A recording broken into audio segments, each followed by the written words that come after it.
should have done it. Son of a bitch! You hate me. Yeah, I hate you. Heath Ledger in Brokeback Mountain.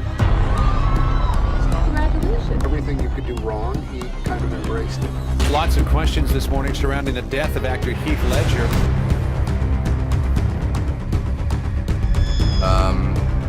No, you can go down. On January 22nd, 2008, the world was shocked by the sudden death of 28-year-old Australian actor Heath Ledger from an accidental drug overdose. But is that the whole story? Ledger, at the height of his career, seemed to have everything: fame, talent, and die-hard fans. So what really happened on that tragic day? Were there signs everyone missed? Was it just a tragic accident, or is there more to the story? What were his last moments, and what mysteries remain unsolved? Watch this video till the end, because we will share the terrifying last moments of Heath Ledger, exploring the untold stories. On April 18, 2007, filming for The Dark Knight began, with Heath Ledger taking on the iconic role of the Joker. Meanwhile, his personal life was in turmoil, marked by a divorce from Michelle Williams. Heath, often blaming himself for their arguments, tried to maintain balance and decency, giving his all to save their relationship, but it was in vain. Michelle accused Heath of drug abuse, leading her to ask him to leave their Brooklyn apartment, where they had lived for 2 years. Heath vehemently denied these accusations, supported by colleagues. Nicola Pecorini, the cameraman of the Imaginarium of Dr. Parnassus, admitted Heath had abused cannabis, but noted he quit when it became problematic. Jerry Grinnell, a vocal coach on The Dark Knight, confirmed Heath also gave up alcohol. Feeling wronged, Heath sought legal defense, hiring numerous lawyers despite friends advising him to leave quietly.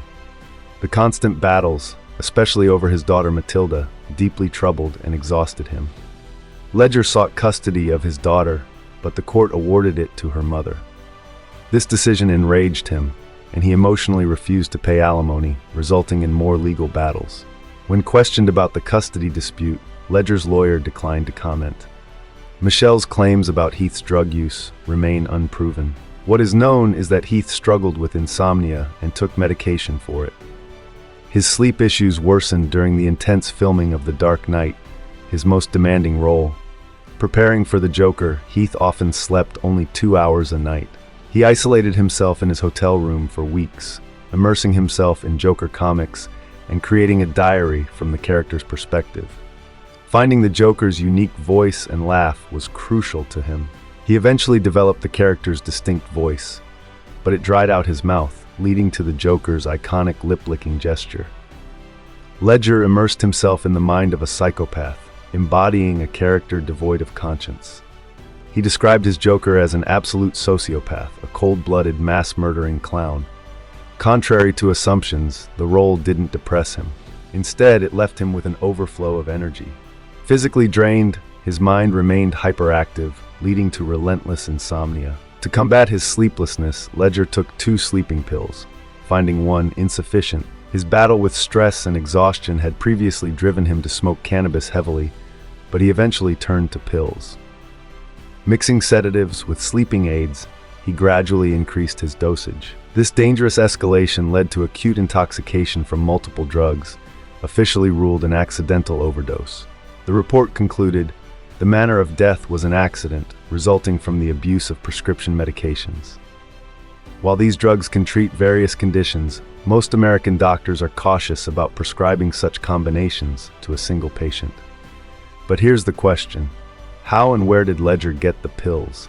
The final act began with the 127-day shoot for The Dark Knight, wrapping up on November 15, 2007.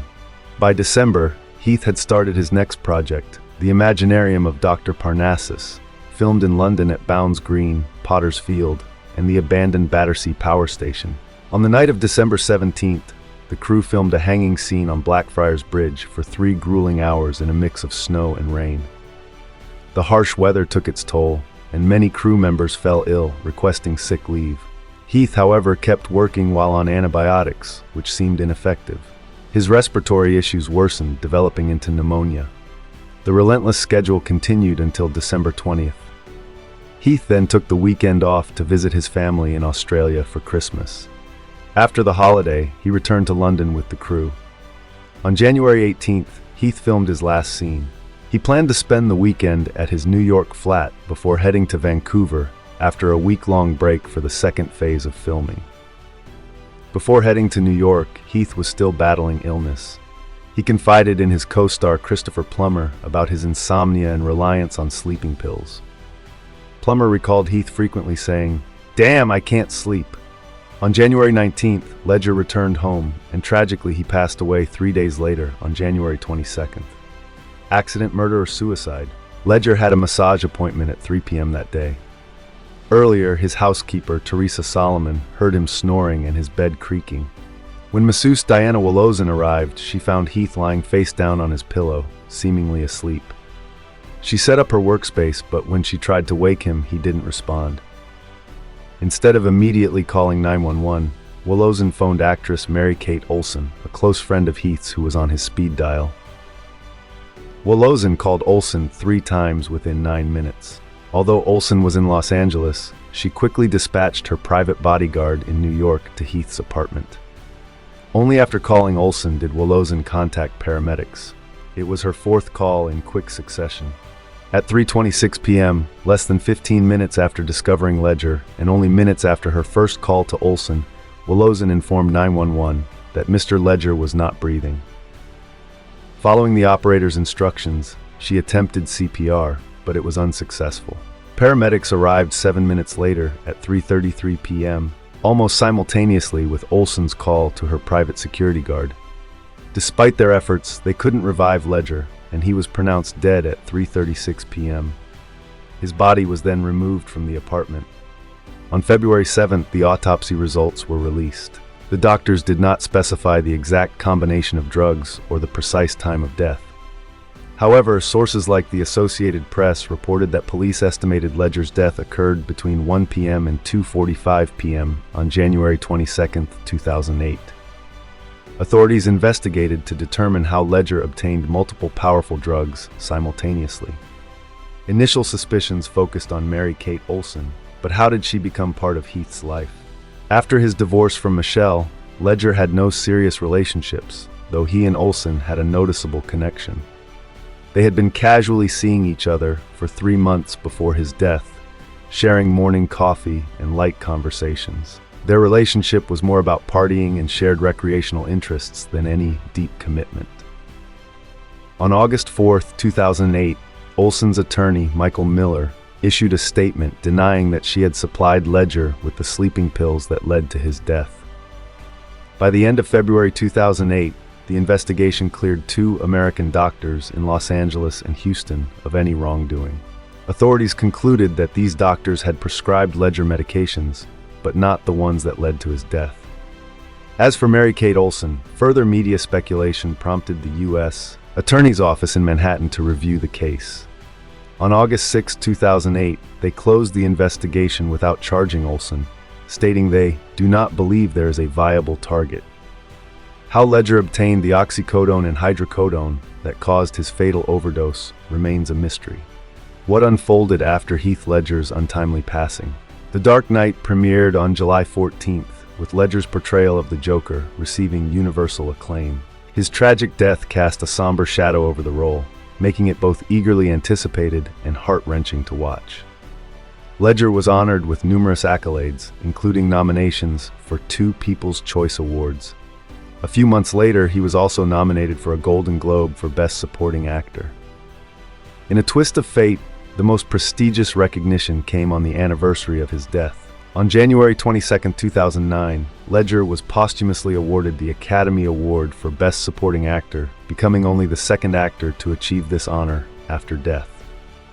His family, mother, father, and sister, accepted the Oscar on his behalf during the ceremony on February 22nd. Following discussions with Ledger's family in Australia, the Academy decided that the Oscar would be held in trust for his daughter, Matilda Rose.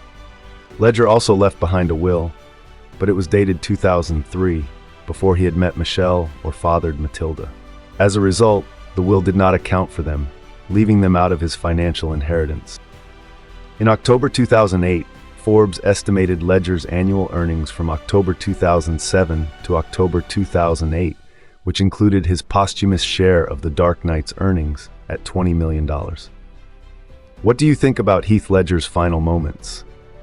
Were there signs we missed? Share your thoughts and comments below. If you found this story intriguing, make sure to like, share, and subscribe for more deep dives into the lives of iconic figures.